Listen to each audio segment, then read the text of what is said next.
Okay, it says we are live now. Hello, everybody. Welcome to the live Q&A event for Get Healthy UTV. My name is Chris Freytag. I'm the founder of Get Healthy UTV and GetHealthyU.com. And I always enjoy this hour together of these question and answer sessions. And tonight, as my moderator, I have the lovely Claire Davidson. Hello, Claire. Hi, what a nice introduction. She is our managing editor at Get Healthy U. And works on tons of stuff for Get Healthy U TV. And she's going to feed me the questions today. And it depends on how many people we have. We have some pre-asked questions. We're going to take questions live. We're here for an hour. So let's just get started, Claire. Awesome. This is a good one to start out with. I feel like we haven't had this question before, so that's awesome. Okay.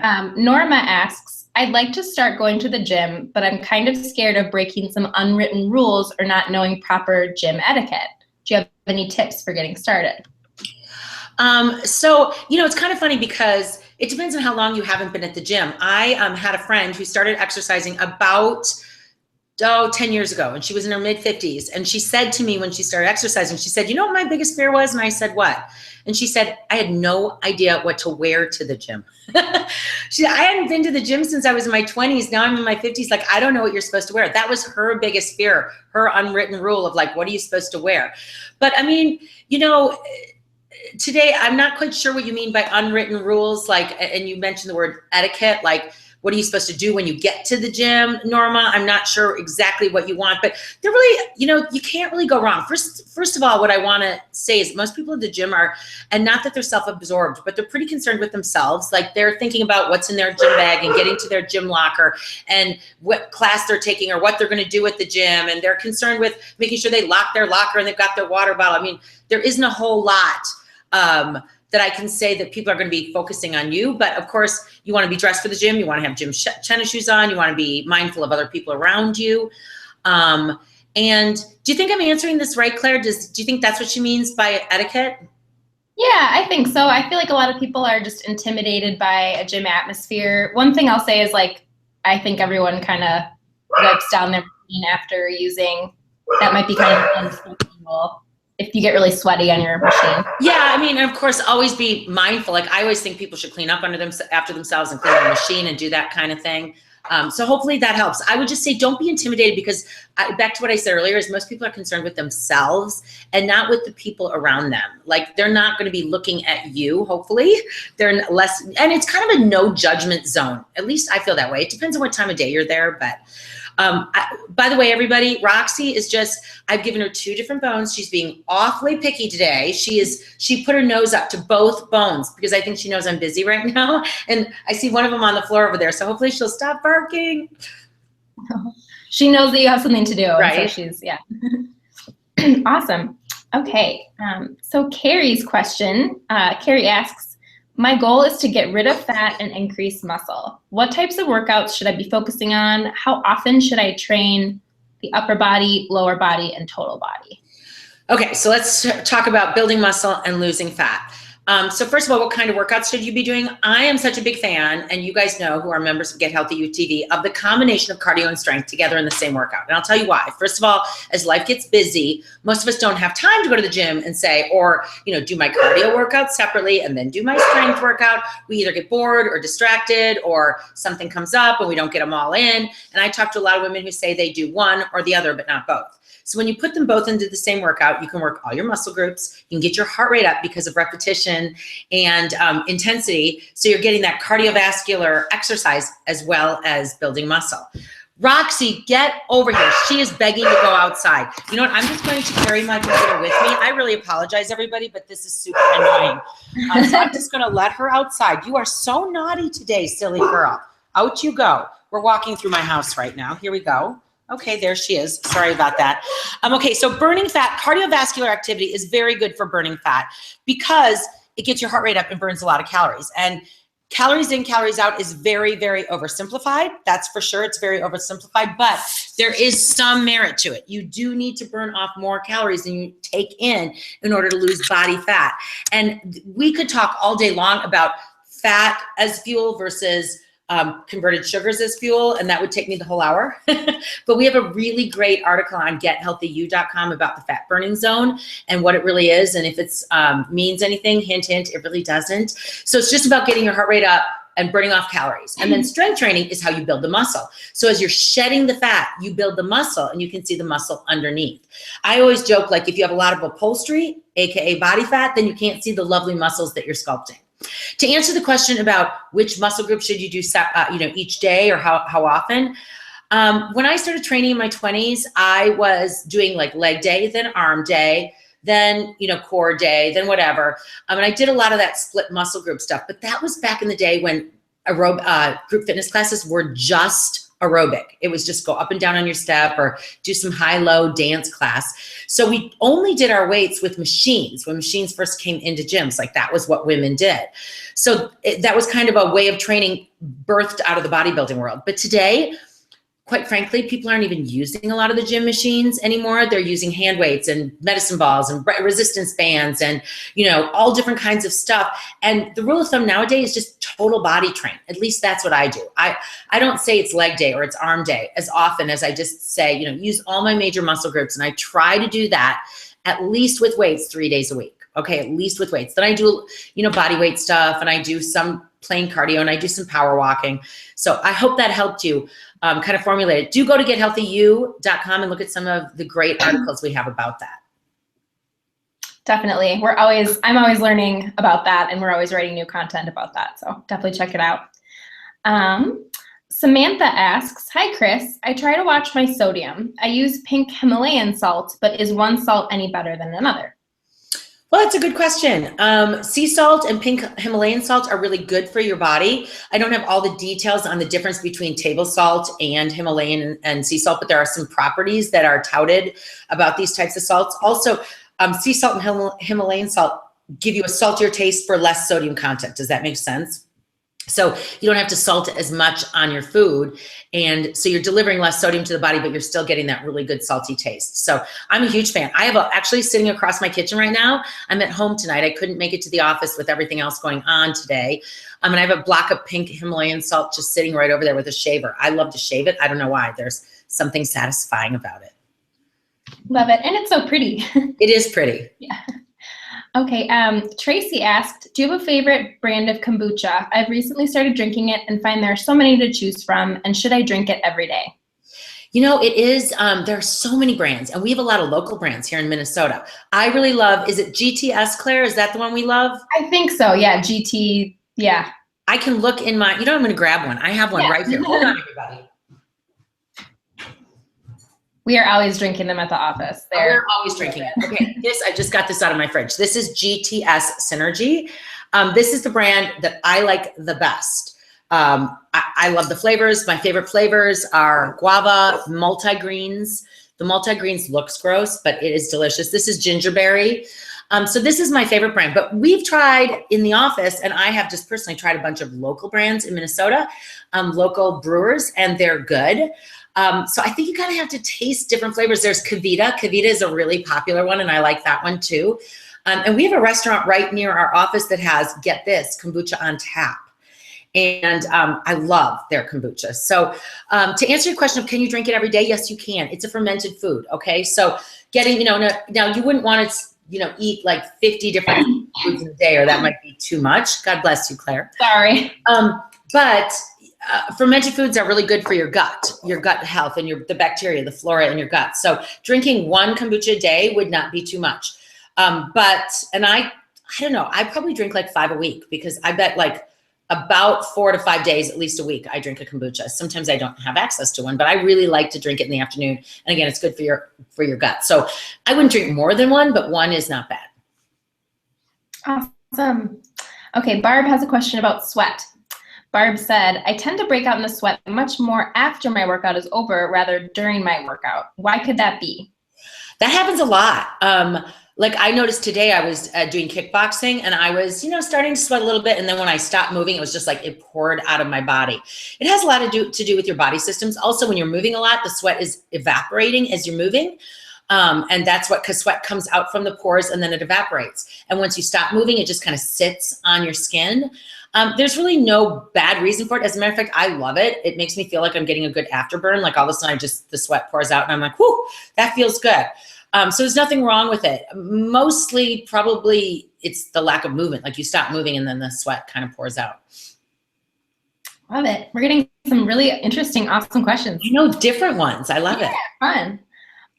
Laura has a question that I've wondered before too. Laura says, I prefer to do my workouts in bare feet. I feel like I get better grip than I do in shoes. But is there any risk of damage I'm doing to my feet?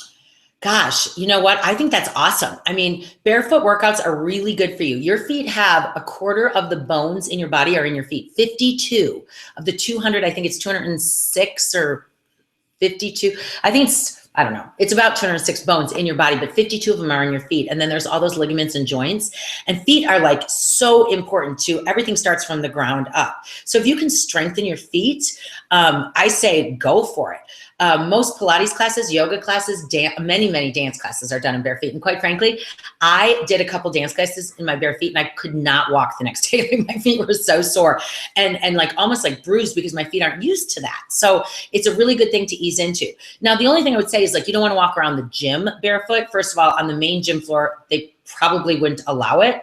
Secondly, it's dangerous. Like if someone drops something on your foot or you stepped on a machine or a weight falls on your foot.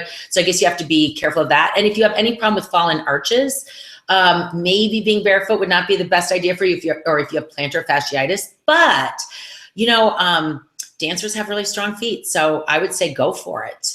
And there are times I teach a bar class and I like to be barefoot during bar class. I'm going to the door to get the dog back in again. So just stay with me. I'm listening to you. Sounds good. Awesome. And we, I don't know if you just said this, but we have a awesome blog up on GHU too about foot injuries and how to prevent common foot injuries. Oh yeah, good. Thank you, Claire, for remembering that. For sure.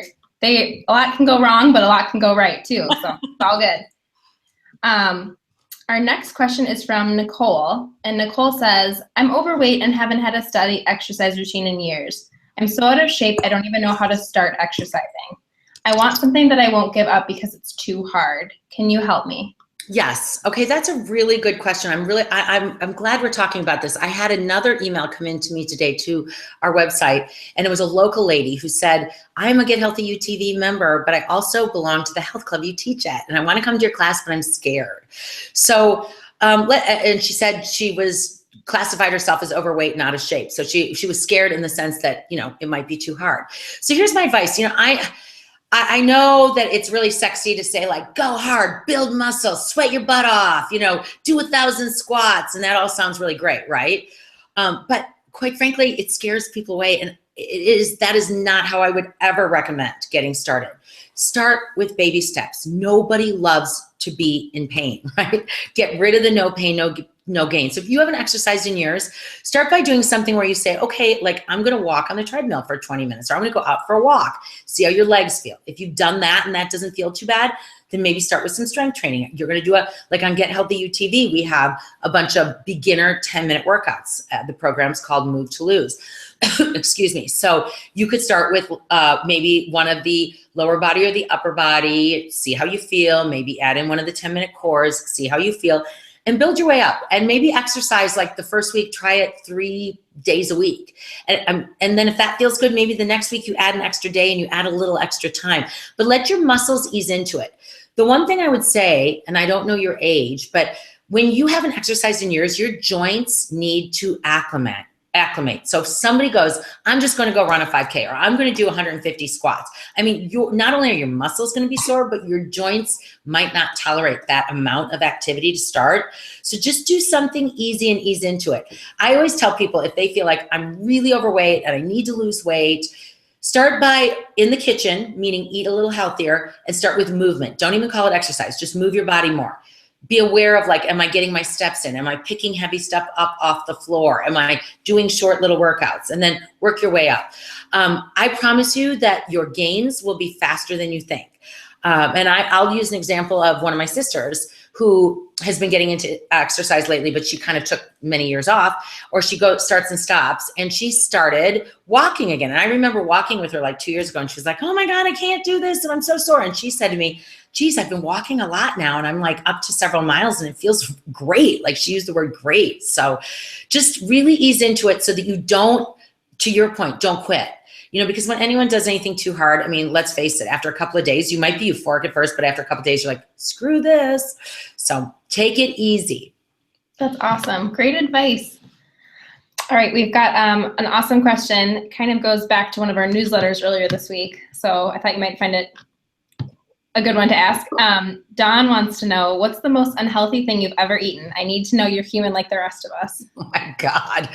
Let's see. What's the most unhealthy thing I've ever eaten? Well, let's see. Did you go to college? I mean, maybe I can't even remember what I ate in college. So what's the most unhealthy thing? I mean, I eat unhealthy things. Honestly, at this point in my life, it's not like I'm eating a lot of unhealthy things. Now, let's go to last weekend. So last weekend, I'm at a hockey event, or a hockey weekend, with a bunch of friends and parents. And so I always make a point, like on one of those weekends, to get in at least 2 of my 3 meals as healthy. Roxy, you're so naughty today.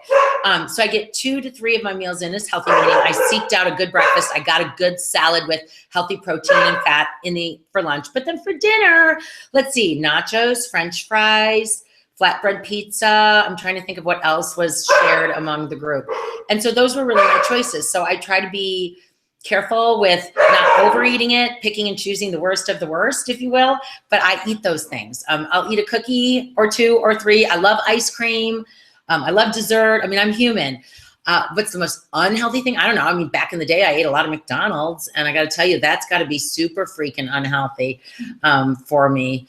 So, and I ate a lot of pizza in college, and I don't know. I mean, Claire, you know me. I mean, I make really healthy choices, but believe me, on the weekend, like if someone offers me like a really amazing dessert, I am the first one to say, sure, I'll take that. Yes. And I think you definitely preach moderation, and not to beat yourself up over, the occasional dessert or anything. And some people don't drink alcohol. I mean, I believe do what works for your body. I don't drink beer. I have not drank beer in 23 years. I don't like it. And I do sometimes have a cocktail I'm not really into. I just like red wine. So for me, like my indulgence too, a lot of times on the weekends is like my glass of red wine. Yum. Sounds good. Geraldine doesn't have a question, but she did have a comment. She just wanted to say, I love the advice you are giving the beginner. I cannot tell you how many times I'm in the gym and see a trainer killing a heavy person, and I'm thinking they're not coming back. It's a shame. So thank you for your helpful encouragement. Oh, you know what? That is a really nice thing. Of course, I had a lot. Roxy knows that I'm on TV, and she keeps going from the front door to the back door. Have you noticed that? She just keeps asking to go out. You know what? To the point of that comment, I appreciate that comment. I remember back, it was maybe 15 years ago, but I remember watching a trainer in the gym that every single person they had for that day, so let's say they had 5 clients that day, 6 clients, they gave the exact same workout to each client. And I thought to myself, rule number 1, if you want to be a bad trainer, you give the same workout to everybody, because every workout doesn't work for each person. Like, you have to know that person, their fitness level, and then tailor it so that they feel successful. So I hope you think that way intuitively for yourself too. Awesome. Okay, Joy wants to know, how do I get up at 5 a.m.? I love Chris's 5:30 Tuesday, Thursday class. Joy, are you on this Q&A? That's my girlfriend, Joy, you silly girl.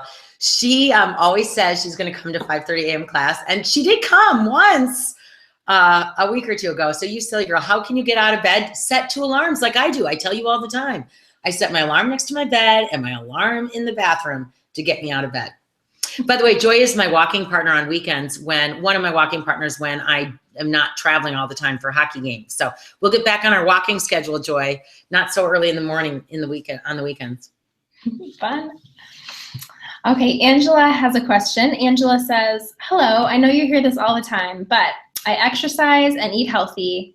I've been lifting weights. I do HIIT training, everything I should, but I do not look like I do. I know I am perimenopausal, but the doctors won't do a blood test because I still get my period. Do you think there are any benefits to estrogen weight control? It looks like it got really good reviews, but I wanted to know your opinion. Is it something I should try? What's it called? It's called estrogen weight control. I don't even know what it is. I pay very little attention to any weight loss aids because weight loss aids don't work. There's no pill that makes you lose weight. I mean, yeah, you could take a water pill that's going to help you reduce water for the time being. You can take something that speeds your heart rate up or gives you a tiny little extra 10-calorie burn. But weight loss is going to be really from, doing the work, the exercise and the eating right. Now, you say that you're doing those things. So here's what I'd like to say is, do you feel good about yourself? Because if you feel good about yourself, do you really care what you look like on the outside? And again, I don't know if you're 150 pounds overweight or if you are saying that you're 5 pounds overweight, but I think at some point, and believe me, everyone wants to look good and feel good, but at some point, you know what, appearance isn't what it's all about. That doesn't need to be your deepest why. If you're healthy, if you're working out all the time and you're eating healthy, and this is true. I mean, here's one of the things as a trainer is I get a lot of people who come to me and tell me, I am working out and I am eating healthy all the time. And then when I get to be a part of their life, I find out, no, you aren't. You're not really doing those things you say you are. So, but if you are truly doing those things, so you're healthy, and you're having a little bit of perimenopausal weight gain, I would say, first of all, be kind to yourself because we can't all look like we're 20. Again, it's just not going to happen. And by the time you're 51 anyway, I joke with my friends, like this whole bikini body, it's not that I wouldn't wear a bikini, but quite frankly, I don't. I might with my family, but it's not like I'm aspiring to have that body back. So dress for success. Like if you feel like, oh, well, my midsection isn't my best, but my arms are really my asset, then wear cute short sleeve shirts and swing tops because there's so many cute fashions out there, or, dress the right pants for the way you look, or put on a pair of high heels or whatever it is that makes you feel good. So I'm not saying, give up on the weight loss program. But I guess what I'm saying is if you truly are eating healthy and you truly are exercising and you are healthy on the inside, then, the appearance starts to kind of fade away and not be as important, the outside appearance. That being said, perimenopause can be a really hard time. I know what you mean when the doctors won't give you the test till after you've not had your period for over a year. So you're still in that perimenopausal point.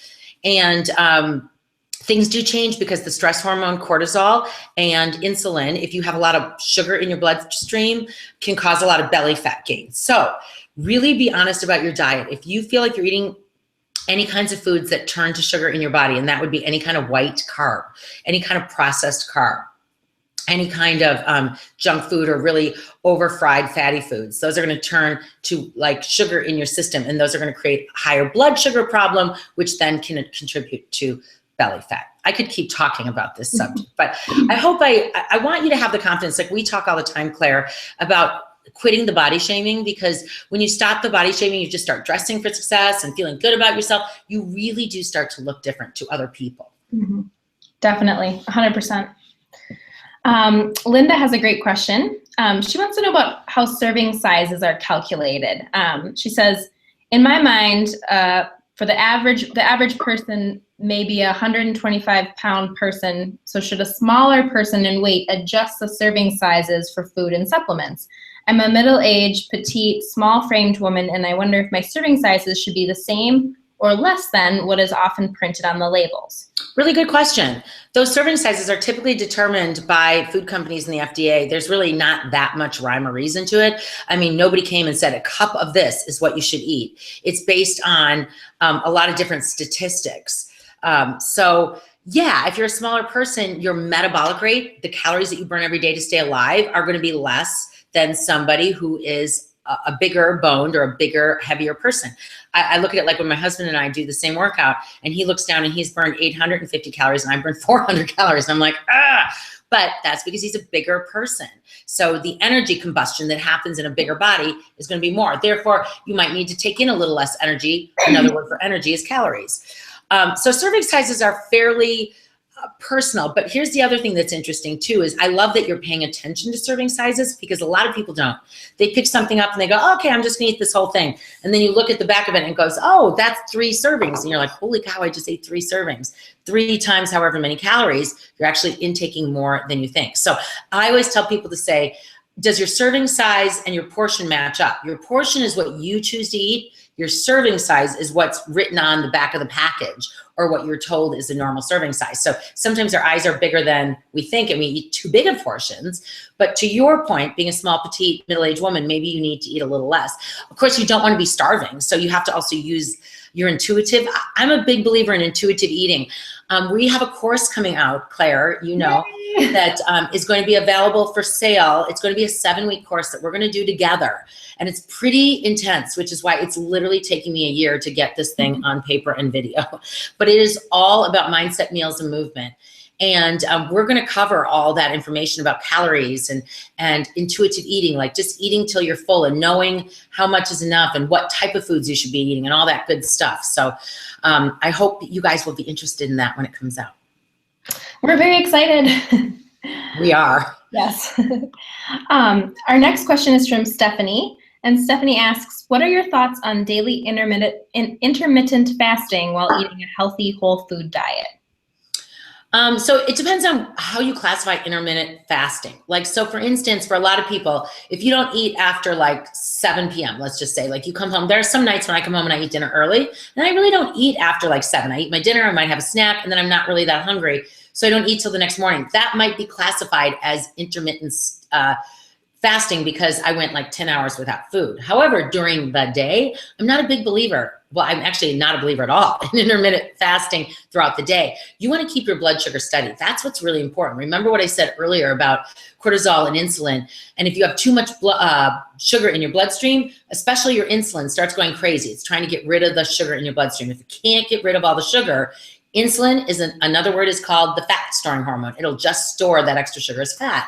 So if you are constantly starving yourself, your blood sugar's low, then you eat a lot of food and maybe, hopefully it's good food.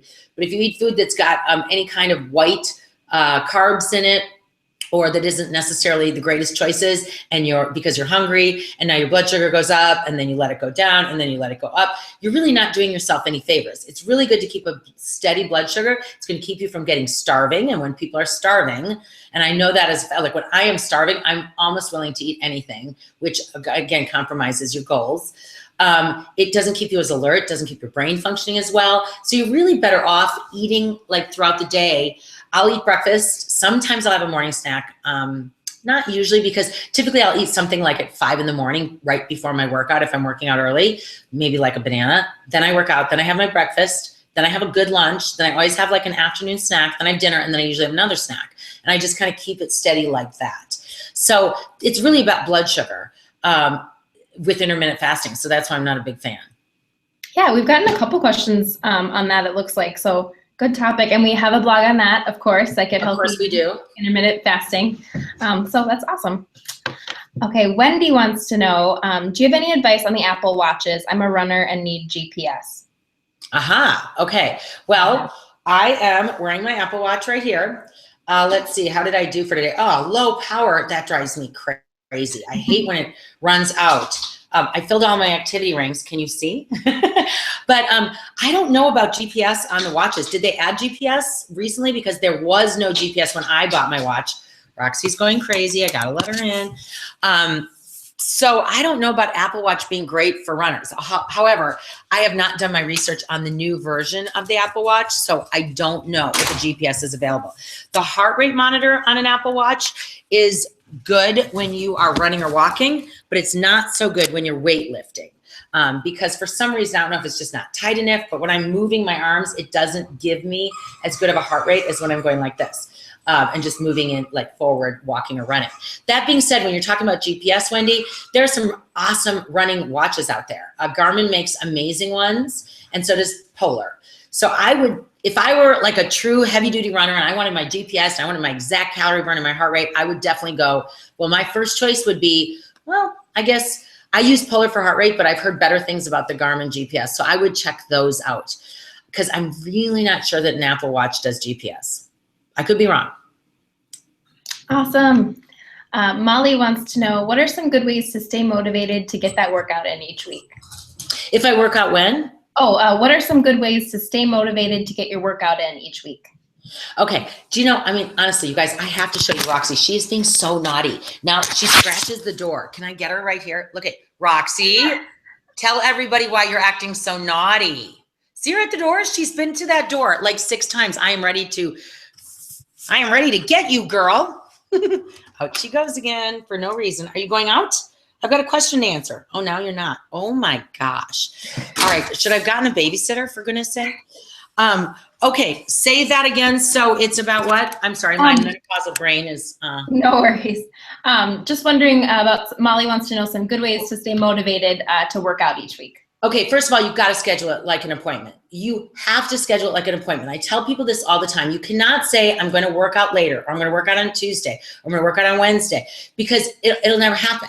It later turns into never almost all the time because we're such busy humans. So I would say get it in your calendar. Like I have my workouts in my phone, and I know I'm going to this class, I'm doing this workout at home, or whatever it might be. Secondly, grab a friend. If you have somebody that you're going to meet to work out, whether they come, and I've had tons of clients and friends who work out with me in my house. I have made work. Obviously, I teach classes at the gym, so I love that. I love meeting a friend. Like I just was talking about my friend Joy. I said, I'm going to meet you to walk, or I'm going to meet somebody to run.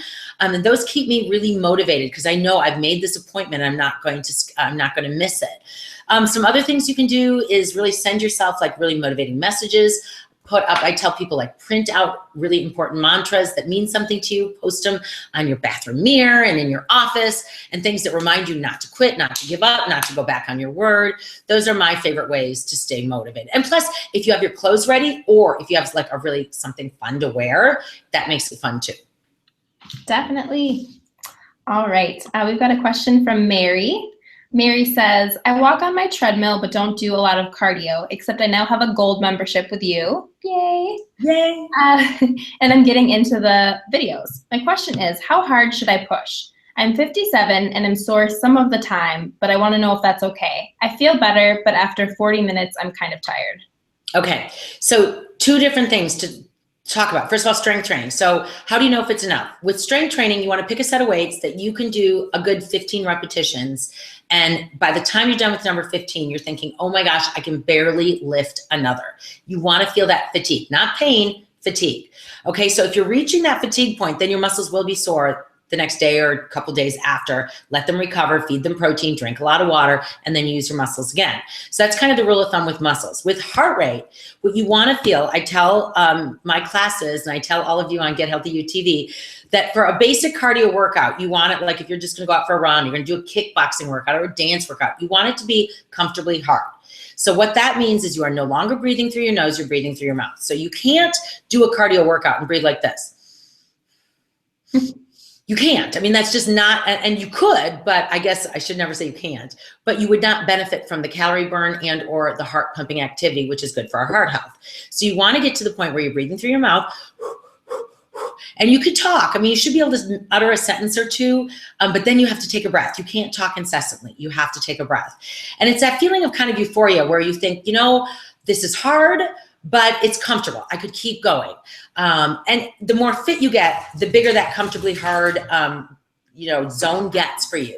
If you're unfit and you're just getting started, that comfortably hard zone is pretty small. You get started and you pop out of it right away. Like you go up and you go, whoa, this is too much, and you have to tailor it back. But you'll be proud of yourself as that comfortably hard zone that you breathe through your mouth, that gets bigger. Now, some of the workouts that we do on Get Healthy UTV are intervals where we push up over that comfortably hard, but then we rest. We push up over that comfortably hard, then we rest. Those are typically intervals and circuits. And those are where we push to like an icky point where we only do it for 30 seconds, but then we give ourselves rest. With steady state cardio, where you're not going to rest, you want to be at that comfortably hard point. And then of course, just don't compare yourself to others. Comparing yourself to others is really the killer of everything, because your heart is different than the person next to you. Your fitness level is different than the person next to you. So set your goals and then, work within those and work towards improving those. Great. Okay, Shanice asked, I was wondering if you have any BOSU ball workouts planned for the future. That's a really good question, Shanice.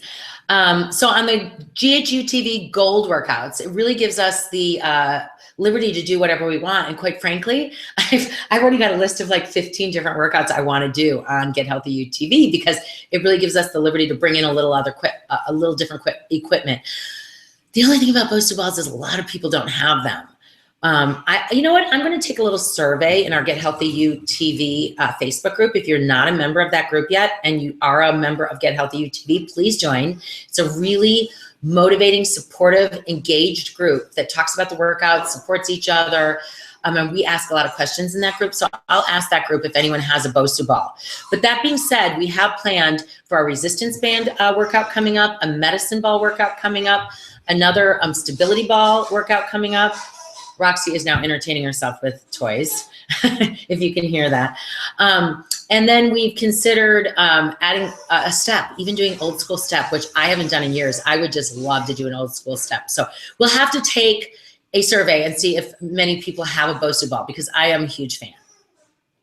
Great. Okay, our next question is from Kathy. Kathy says, hi, Chris. She's writing from Australia, by the way, so that's cool. Wow. She says, being in my late 50s, I have some muscle wastage, but I'm slim. Can that muscle be rebuilt and toned? If so, how long does it take to see results? And what are the best foods to eat to help speed the process along? Okay, that's a multifaceted question. So first of all, hello from down under. That's exciting. I love that. That's what's so great about the internet. Secondly, you are spot on. Starting at about the age of 30 or 35, we start to lose about a half a pound to a pound of muscle a year if we are not actively replacing it. So that's the key part of that phrase, if we are not actively replacing it. So if you were fit and you were muscular when you were younger and you were athletic and then you kind of stopped doing anything, that muscle will deteriorate. If you are actively replacing it, you kind of never stop, then you will maintain that muscle. In your case, you said you have some loss of muscle. So how long does it take to build up? Quite frankly, it's kind of good news. You can do it pretty quickly, like 6 weeks. You can start to notice super good gains in your muscle and strength. You'll go from maybe 1 push-up to 15 push-ups. You'll notice that you can pick up weights. You'll go from 5 pounds to 10 pounds. I really see a lot of people make some pretty darn good gains in 6 weeks.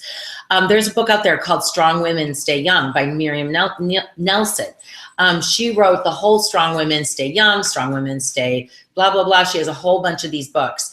And she has literally, she has pictures of women in their late 60s who in 6 weeks put on serious muscle mass on their thighs and on their arms. So the good news is that it's really, really doable. Now, when it comes to food, food does not make muscle. Food does not make muscle. Weight-bearing exercise makes muscle. However, when you tear those muscles up, the best way for them to repair so that you can then again use them is through protein, eating healthy protein and healthy fats. So you want to feed your muscles after you've used them good protein to repair them, but it will not build muscle. Food does not make muscle. That being said, protein is a really good source. The amino acids in protein feed your muscles. So any kind of protein source that you want to go through, there's dairy, there's meat, there's beans and legumes, there's protein powders, anything like that. And healthy fats will help with help your body repair as well as keep you satiated. Great. I feel like I learned so much during these things too. I'm like, amino acids. I didn't know any of that. That's awesome. Okay, Elizabeth asks, is it possible to do too many squats and lunges in a week? I want to sculpt muscles in my legs and butt without adding bulk. Okay, that's one of those fitness myths that we've been talking about around the office. You do not get bulky. You do not get big muscles just from doing squats and lunges. Here's the thing. You might feel like your thighs are getting bigger because you are adding muscle. And if you aren't losing fat at the same time, it might feel like it's a little bit bigger. But you really, I don't know anyone who's gotten humongous butt from doing a bunches of lunges and squats. Now, if you're doing back squats with 150-pound weight, yeah, that's going to build some serious muscle. But if you're just doing lunges and squats, like with Get Healthy UTV, you're going to tone, right? You're going to sculpt. So I wouldn't be worried about how many in terms of are you going to get bulky? I'd be worried about how many in terms of are you sore? If you are super sore, then you need to take a rest. Anytime your muscles are super sore, those are your muscles talking to you saying, hey, we're torn up, we're ripped up, we need some repair time. And usually you're gonna need about 2 days to let them repair. Good to know. Okay, we have, our next question is from Susie, and she says, I'm in my late 50s, I'm very healthy with a petite build. As I've aged, I've become very slim in my upper body and would like to know what type of exercises I can do to fill up my arms because I feel self-conscious in sleeveless clothes thinking I look bony. So That's typically not many women's problems, but you know what? There are many of you. I shouldn't say that because there are several of you out there, and I get that question often. And I understand how you feel because you probably lost some muscle. If you have a slight frame, you feel like you want to look like you've got more there. So weight training is going to be your friend. It doesn't matter how slight you are. You can start with 2-pound weights, 3-pound weights. Work your way up to 5-pound weights, 8-pound weights. But when you start to build some muscle and definition, you'll feel like there's more there in your sleeveless shirts. The other thing is shoulders. So lat raises, overhead shoulder presses, front raises. If you can build those shoulders up a little bit, you'll also feel like your frame fills out a little bit. And that will help you. And then good posture. So once you start to build some arm and shoulder muscle, instead of slumping, really standing up tall, and that will kind of fill you out a little bit as well as make you feel better. So hopefully that helps. And if you're that person who doesn't need to lose weight, then you can really focus on the muscle building portion of it. And again, work to fatigue. You need to feel that fatigue. You don't want to overdo it, but feel that fatigue. If you get a little sore, give yourself a day or two of rest, feed your muscles protein to help them repair, and then go again. Yay. All right. Our next question is from Lisa. She says, "Hi, Chris. How do you exercise so much and not get injured? I feel like every week something new hurts. Wrists, low back, as opposed to a few years back when I could work out hard every day and not feel it." Okay, do you know me? I'm injured all the time. I mean, injured, not in a horrible way, but like right now, I mean, my shoulder has been bad for a month or two. And I know I need to go find out exactly what it is. I'm pretty sure it's my AC joint. I've been resting it and being really careful not to sleep on it because when I crunch it and I sleep, it hurts. I have a heating pad that I put on it like every day. So that's one injury. Let's see, my low back has been a problem for 4 years. I talk quite often about my low back. I have 0 disc pretty much left between my L4 and L5. It started squishing about 4 years ago. Now it's pretty much, it's there, but barely. I don't have any nerve pain. So that's the lucky thing for me. And I learned that through Pilates, through stretching, I use a massage ball and I use it on my back every single morning.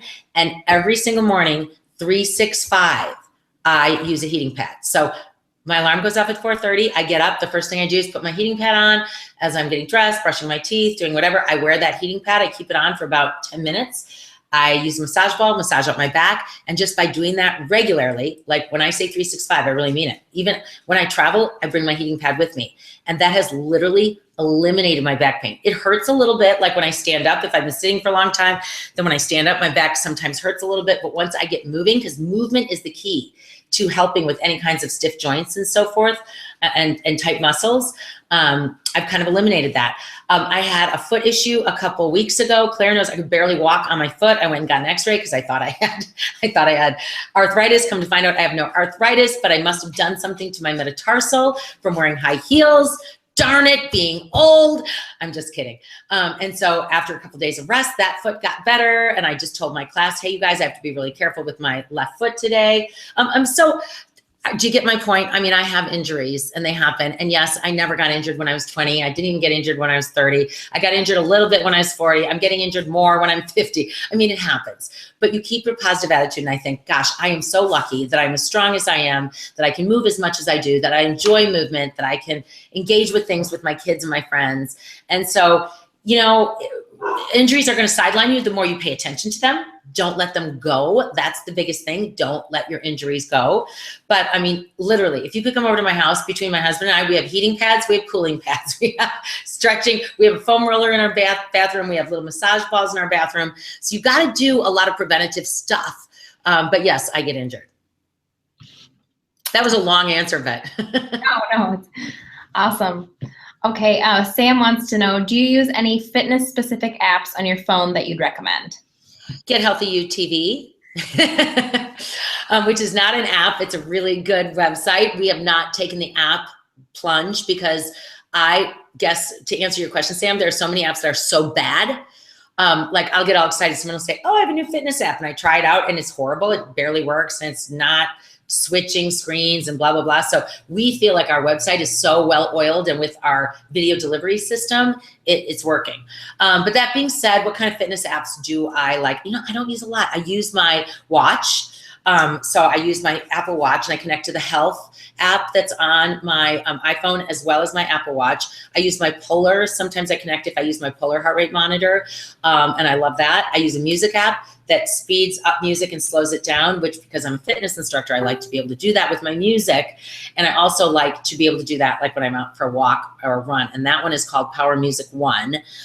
It's for fitness music. I'm just looking at my phone to see if there's anything else that's coming to. Of course, when you ask me, I can't think of anything. I've used MyFitnessPal in the past. I've got that right here. I'm just looking.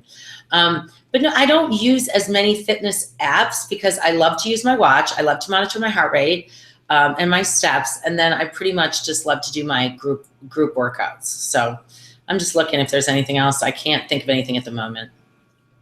Great. All right, our next question is from Anne. And Anne wants to know, is drinking lemon water harmful for your teeth?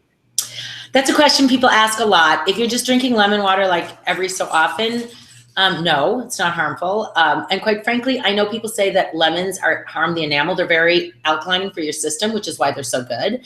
But I kind of did my own research, and my own research is my darling sweet mother, who she might get mad if I tell, she's 79. But since I can remember, since I have any memory of my mother, she drinks lemon water all day, every day. My mom is like one of those people who was healthy before healthy people knew what healthy was.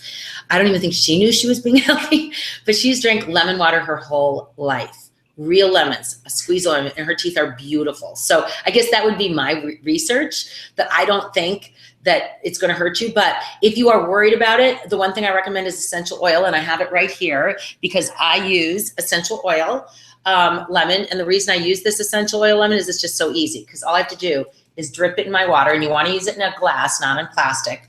And this bottle is like pretty much empty, but I just put a couple drips in here, and then it just flavors my water lemon.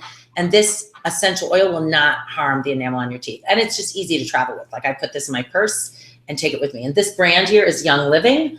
And you have to find a Young Living rep, or you might even just be able to go on the website. But that's what I use. Great. Okay, our next question is from Jane. And Jane says, what do you typically eat for lunch? I find it hard to eat something that's healthy, but still keeps me full until dinner. Well, we have this new restaurant right near our office, Get Healthy You, and it's called Crisp and Green, and we are addicted.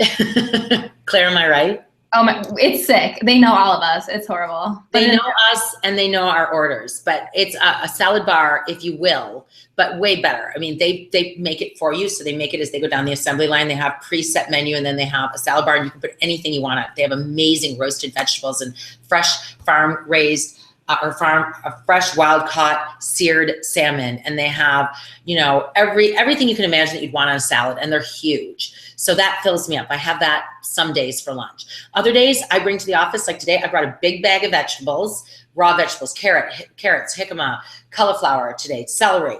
And then I brought some hummus today, and I had veggies and hummus, and then I had some turkey, some fresh turkey that I sliced, and then I had a Greek yogurt with nuts and cacao chocolate chips on it, and that was my lunch. So as long as I get protein, vegetables, and healthy fats in my lunch, I stay pretty satiated. And I would say my healthy fats are usually hummus, which is got beans in it, but it also has a lot of fat in it from the olive oil and the tahini. Avocado, I love guac. I'll sometimes do guac. And then I'll do like Greek yogurt, which has fat in it, and nuts, and that has fat in it. Awesome. Okay, Marissa wants to know, should I strive to be grain-free? Or do you think you can have a healthy diet with grains and carbs? There are so many schools of thought. I'm really confused on what to follow.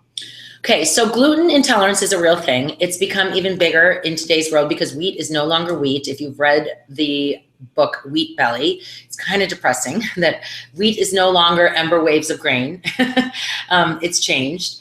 And so a lot of people are experiencing gluten intolerances. In my immediate family, meaning there's 5 of us for my siblings and my mom and dad. My dad and 2 of my sisters are gluten-free, and they seriously have gluten intolerances, and it's made a big, big difference in their life in terms of stomach pain, sleeplessness, skin irritations, all that kind of stuff. But going gluten-free is not a weight loss solution.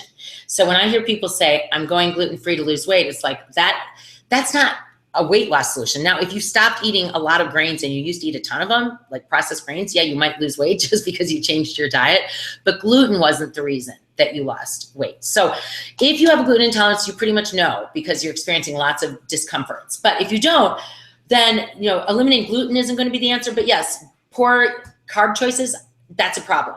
Our number one culprit is processed food and sugar. Those are the problems. Fruits and vegetables are not your problem. Fruit is not a problem. Natural sugars are totally fine. You know, whole grains, whole grain bread, whole grain, you know, choices like quinoa and brown rice, those are not a problem for you. They're low glycemic, they're good for you. But white processed flour of any kind, white processed chips and crackers, white processed pizza dough, white processed buns, white processed, all that stuff, it just turns to sugar in your system. Those would be the carbs you would want to eliminate if you were trying to lose weight, because they just create too much sugar in your bloodstream, and too much sugar in your bloodstream is when the insulin goes crazy, and that's when you gain a lot of weight. So that would be my advice to you. Definitely. Marissa also had another question. She said, I have a weight training question for you. If you're sore, should you take the day off or maybe do cardio or whatever muscle group is not sore? And if I'm not sore at all, does that mean I need to work out harder next time? It depends, because it's kind of a loaded question. If you're super sore, like really sore, like I remember back in my 20s when I started weightlifting, there would be days where I was like, oh my gosh, I can't even sit on the toilet.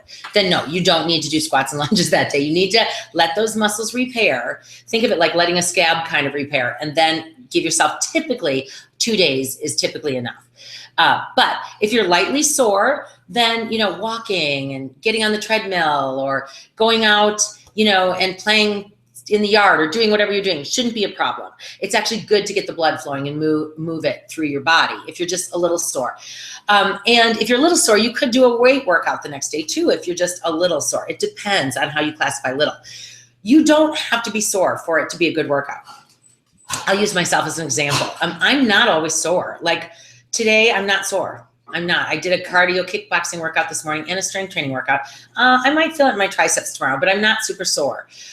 There's some weight training workouts where I get super sore, and others not. It just depends. Like sometimes when I just do different, like my class will say to me, gosh, you did a bunch of exercises that I've never done before today, and therefore you're sore because you're doing something that your body isn't used to. But other than that, my dog is making horrible noises. What are you doing over there, Roxy?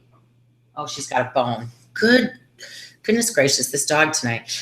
I just want to make sure she wasn't chewing on my furniture. So you don't have to be sore to call it a good workout, because there are a lot of different reasons you get sore. Does that make sense? And you'll know when you've worked hard. Like if you've worked hard, but I'll put it this way, if you are weight training for the first time, like you're just getting started and you never get sore, that's a sign that says, hey, you can go a little heavier or you can go a little harder. So a lot of it is intuitive. Great. Our next question is from Sarah. Excuse me. Sarah says, what are some of your favorite exercises to work the core? I'm getting bored with crunches. I would be bored with crunches too. I don't even do crunches. Okay, so we just did a live Mat Pilates workout yesterday for GHUTV. Any of you who are Gold members, there is a live Pilates workout on the site for you. And we did a really serious Pilates workout. So Pilates is a method. Like it's kind of complicated. When we, Kate, who did the workout with me, we were talking about when we went through our training, it was 6 months of intense training for just the mat. And then it was another 6 months for the machine, the reformer. I mean, it is, and I remember feeling overwhelmed, like, holy cow, this is a lot of information. There's so much to know about your anatomy and your body awareness and how you move through space. So I'm a huge fan of Pilates because Pilates is all about thoughtful movements, rolling up, rolling down, planking, side planking, twisting, and it's super interesting. So I love Pilates. But other ways to work your core, I love planking. I'm a big fan of planks, any kind of plank, side plank, you know, forearm plank, upper plank. I love yoga for your core. I mean, going from down dog to chaturanga to coming into crescent lunge, like you use a lot of core, all those balancing, warrior 3, dancer pose, like all that stuff, you use your core. I'm a big believer in adding balance to things like your squats, like squat and then lift a knee up and balance for a second, and then squat and lift the other knee up. So just incorporating any kind of balance challenges into your workout, that really helps. So those would be my best advice for something other than using just doing crunches. And at GHUTV, we do have a Pilates workout in definitions. It's not as educational of a Pilates workout as we did yesterday for the Gold members, but it is a pretty darn good workout for the core muscles. Great. Our next question is from Debbie, and she writes, when I lift free weights or do certain plank poses in yoga, my wrists tend to hurt a lot. Is wrist strength something you can build, or is this a sign that I should avoid these poses and modify somehow? No, well, I mean, first of all, a lot of people experience that if your wrists are weak. And yes, you can build wrist strength. I mean, if you watch like a lot of players who play competitive sports like baseball, tennis, hockey, they do wrist rolls. They do a lot of strengthening through the wrist because a strong wrist will help you hit the tennis racket harder, will help you hit the hockey stick harder. So wrist strength is important, and you can do a lot of things just by picking up light weights and doing wrist rolls, but you can also just strengthen by doing a few planks every day or a few down dogs or whatever it might be in yoga, and then modifying. When you start to feel like you're straining, go down into your forearm poses. You can also use, there are a lot of wrist wraps or wrist braces that you can even buy at like a Walgreens that have like a little brace and help take some of the pressure off that. So you want to make sure you're, when you're over bending and you're putting a lot of stress on there, it can be a lot. So but you can build wrist strength for sure. Awesome. Another question, another pain related question. Ellen says, my hips pop whenever I do mountain climber exercises. Is this bad? Am I causing damage? Well, joint popping is not necessarily bad unless A, it puts you out of whack. So you like notice like, ooh, my hip is out, or B, it hurts. Pain is the one thing, like that no pain, no gain. That is the dumbest saying ever. Pain is not anything that you like. When one of the things I hear people say is pain is weakness leaving your body. No, it is not. Pain is your body saying, that doesn't work for me right now, and you need to tailor back and listen to it. So if you're experiencing pain, that's a problem. If you're just hearing a clicking or a popping and there's nothing going on, you're not getting out of socket, you're not ever feeling out of whack, and you're not hurting, then it is okay. That's happened to me a few times too. And yeah, it sounds alarming, but. Right, it does. It can be alarming, yeah. And if it's really bugging you, like it's happening all the time, then of course go to your doctor. Yes, definitely. Our next question is from Ivy, and Ivy says, how much dairy should I be consuming per day? I try to eat healthy grains and a relatively healthy diet, but I'm concerned that I'm eating too much dairy. That's a hard one. It depends on what you're eating. I mean, dairy you want to avoid. I mean, again, like I just said, wheat is not the wheat it used to be. Same thing with dairy. I mean, a lot of people are experiencing dairy intolerances now because cows and animals are being fed, or cows are being fed hormones. So that's a whole nother subject. But, it depends. Like I eat like 2 yogurts a day, and to me that's not too much dairy, but then I'm not also drinking milk and eating tons of cheese and all that kind of stuff. So I tend to drink almond milk. That's just what my family likes better than cow's milk. So that's what we do here. And I'm not a big cheese eater, although the rest of my family is a big cheese eater. So it depends. I think you have to be careful. If you're noticing that you're stuffy or you feel low energy, or you're reacting to the dairy, or you're getting any skin issues. A lot of people get skin issues from too much dairy. You'll know that you're overdoing it. If you're having dairy at every meal, that might be overdoing it. But then again, what does overdoing it mean? It depends. Like if it's adding too many calories or you're having any reactions to it, that's when I would call it too much. Great. Another question from Shanice. She says, what's your favorite kind of protein powder? Oh my gosh, you guys hear me talk about it all the time. BiPro protein powder. So this fall, I talked about 2 protein powders. I talked about a plant-based protein and a whey-based protein, which if you're a vegan or vegetarian, you're not going to eat whey protein because that comes from dairy, comes from cows. So you're not going, we talked about the plant-based. And the one I talked about, I think it was in November, was Aloha. So that happens to be my favorite plant-based protein in the sense that it tastes really good. It has pumpkin seeds in it, and it's made from different seeds. It's not just soy, or it's not just chalky like a pea protein sometimes is. So I really like the flavor of Aloha. That being said, it's not as readily used by your muscles as a whey protein. So if you are not a vegetarian or vegan, BiPro protein powder is my favorite. We sell BiPro protein powder on gethealthyu.com. I love it. It's a local Minnesota company. They use basically no additives, no extras, no fake sugars, no chemicals or fillers. And so it's easy on the stomach for ladies, because a lot of times what ladies tell me is that they get bloating or gas from any kind of protein powder. So it's really easy on the stomach. And Okay, I don't want to get too technical, but it's high in leucine. So I talked about amino acids. Protein is made of amino acids, and there's something called the branched chain amino acids, the BCAAs. And those are really helpful for muscle building. And leucine in particular is the one amino acid that is really responsible for muscle building and repairing. And Bipro is very high in leucine in that particular BCAA. So that's another reason I love Bipro. And I use it every day. Awesome. Looks like we're just got a few seconds left here. Oh, we are. Oh my gosh, this hour went so fast. Oh, everyone had great questions. I learned a lot too.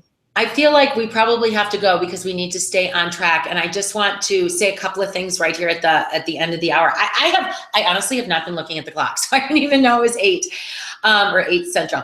Thank you to all of you who have joined. If you are not a Get Healthy UTV member and you'd like to be a member, I suggest you be a gold member, because if you are a gold member, you get access to the live workouts, you get access to the Slender Kitchen meal plan, you get access to some deals and stuff with our partners, and the live workouts alone are worth it. We do a live workout every Monday, and like I said, we're adding a lot of variety. So here's how you do it. You go to Get Healthy UTV, the letter UTV.com/gold. When you get to that page, you'll be asked to enter a coupon code if you want to get a deal. And the coupon code is Chris, CHRIS, Gold 20. Put the Chris Gold 20 in the coupon, click apply, and you can be a gold member for $20. And we would love to have you be a part of our community if you aren't already. We have a ton of fun. If you are a Get Healthy UTV member, or you're just thinking about joining, please do join our Facebook group. It is such an engaged and fun group. We do calendars together. We talk about things. They share so much information on that group. It's just a couple 1,500, couple thousand people in that group. It's really awesome. So please join us there. And then, as usual, I just want to say thank you. We're grateful to you guys for being a part of the Get Healthy U community. So Get Healthy U is the website with everything free, and Get Healthy U TV is the membership website where you log in for the workouts. Thank you to the lovely Claire. I so appreciate your helping me tonight. Oh yeah, thank you. It was fun. I wish Roxy was here to apologize for her behavior, but she's now outside. She's so cute. She can get away with anything. It's okay. She's our office mascot, but what you guys need to know is that we have a lot of dogs. Claire's dog was at the office the other day. Barkley, he was a doll. They're so fun. We're dog lovers. They make the workday great. All right, you guys, you are awesome. Thank you so much for joining us. You can rewatch any of the live events at GetHealthyUTV.com. Go to the live events. Have a great evening, all right? And we will see you guys again. Well, if you're a gold member, I'll see you Monday. Take care. Bye-bye.